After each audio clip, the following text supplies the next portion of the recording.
The Naked DJs podcast. Are they really naked? We know they expose themselves every day just so they can bring you the best of music. They like to stick it out there for everyone to hear. You can hear their podcast on Anchor.fm, YouTube, and any of your favorite podcast platforms. Welcome to the Living the Dream podcast with Curveball. If you believe, you can achieve.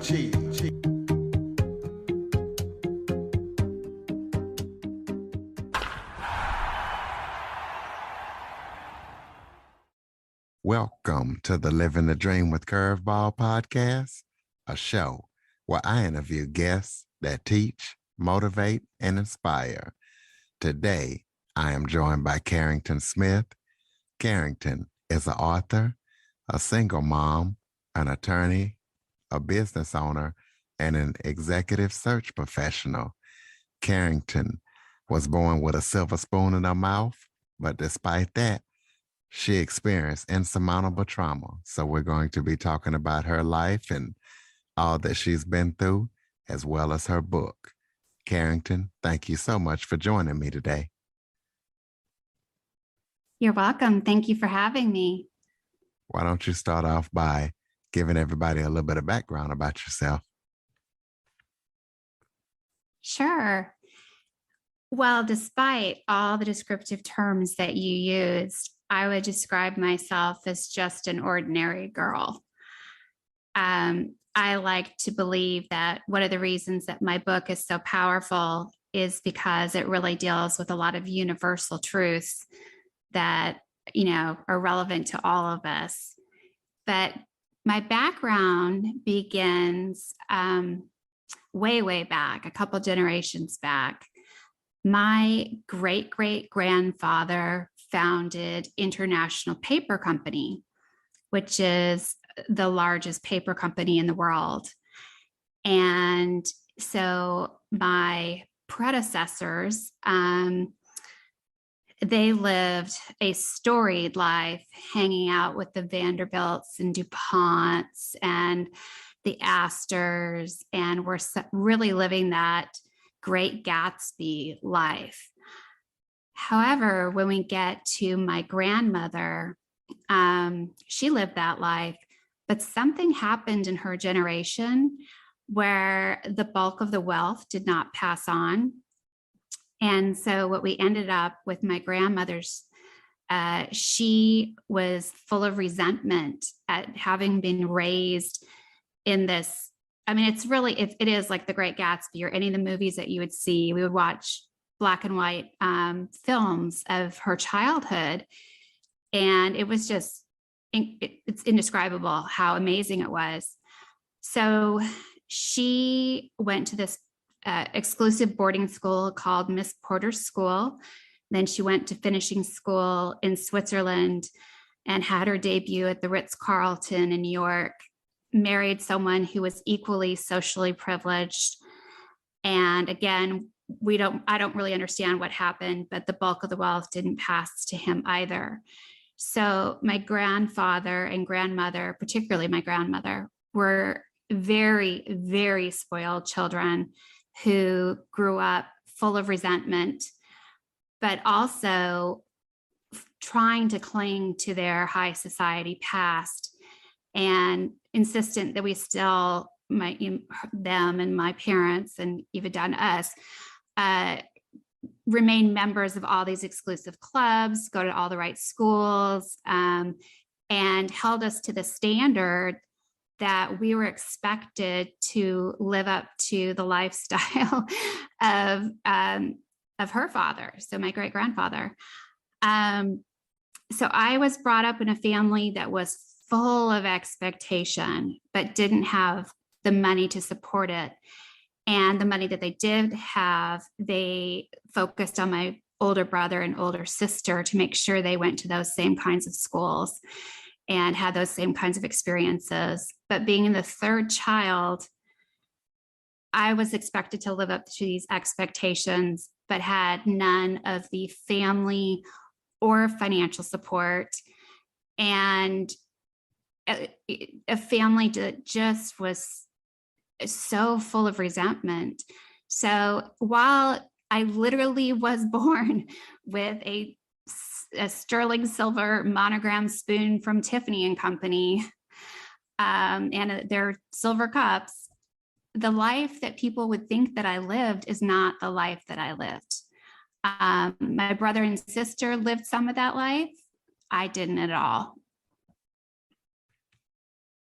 Well, tell us about the life that you did live, despite having a silver spoon in your mouth. Yeah. Well, it was only in my mouth in the beginning. But so my brother went to Stanford. My sister went to this same private school, female boarding school called Miss Porter's School that my mother and grandmother went to. And then when they got to me, they said, can you switch to public high school so your sister can go to Miss Porter's?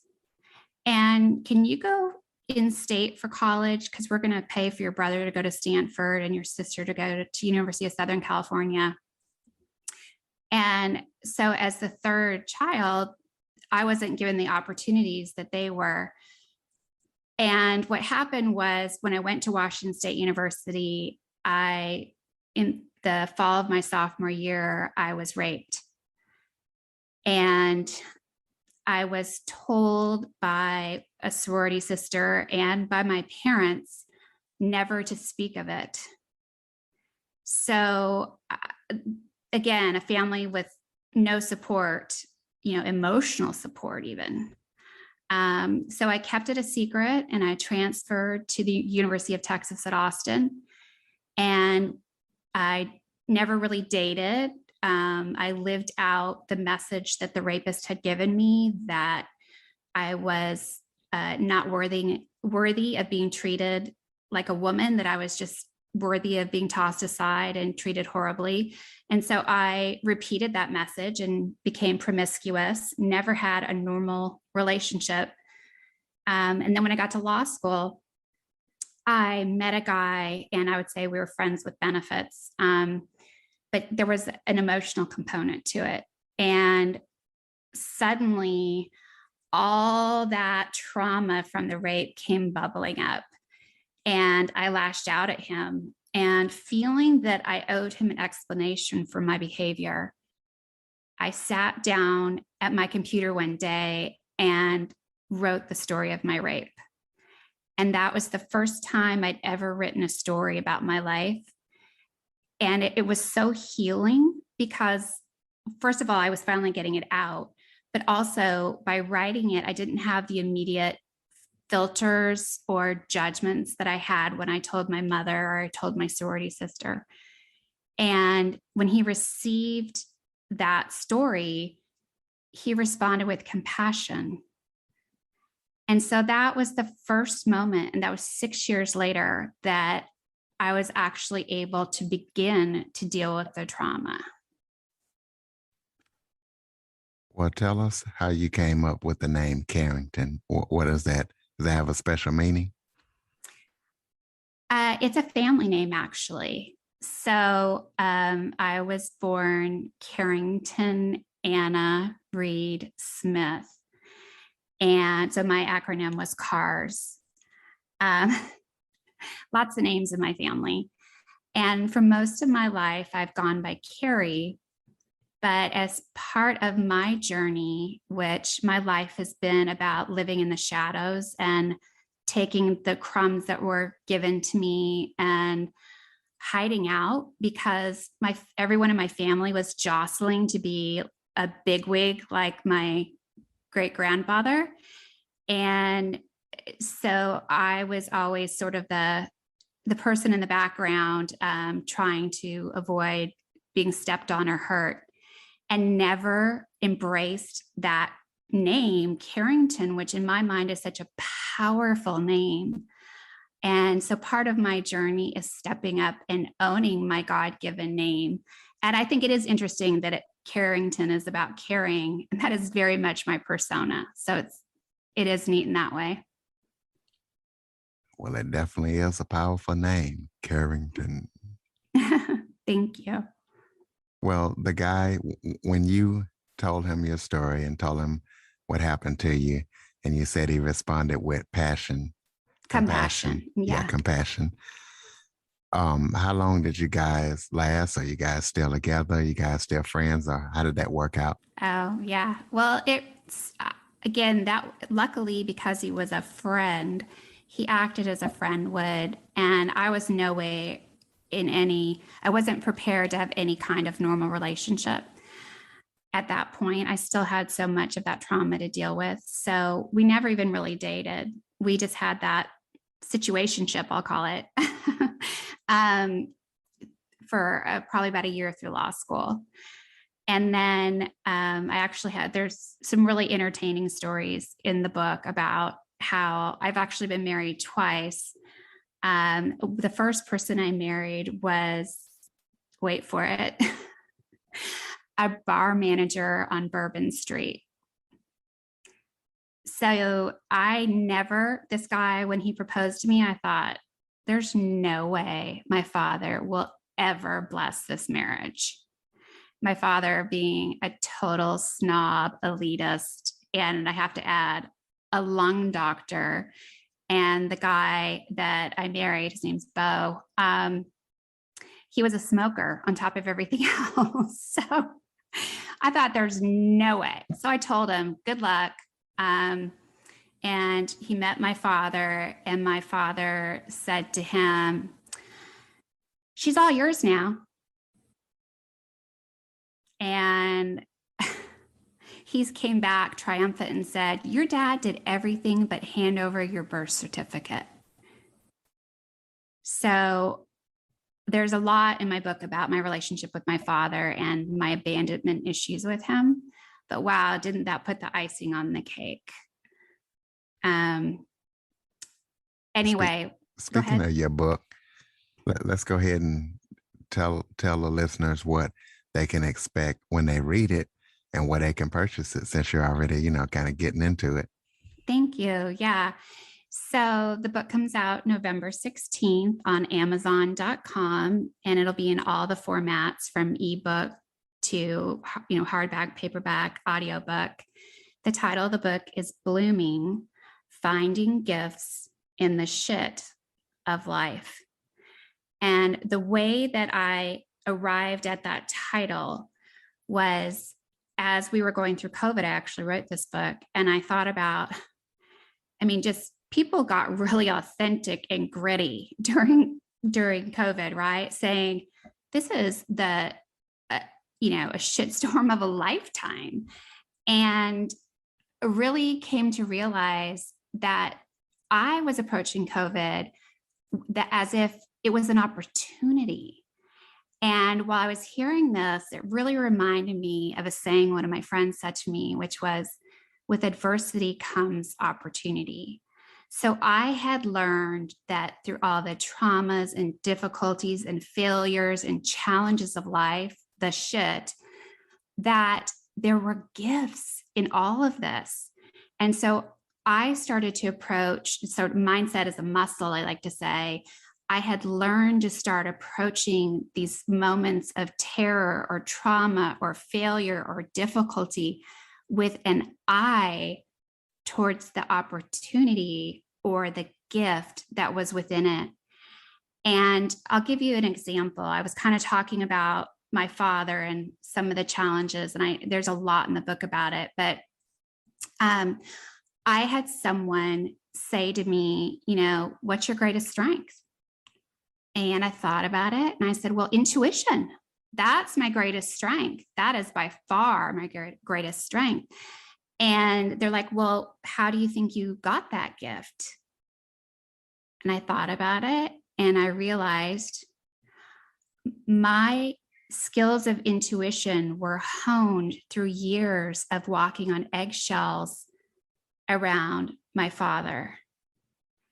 And if I hadn't gone through those hard times, I wouldn't have received the gift. And when I had that epiphany, I realized, wow, I know I've always been grateful for the gift of intuition, But when I married it to the path that birthed it, I suddenly realized that I had gratitude for my past, for the horrible things that happened to me, because I would not change a thing. I wouldn't be the person I am today if I hadn't gone through the trauma that I've been through.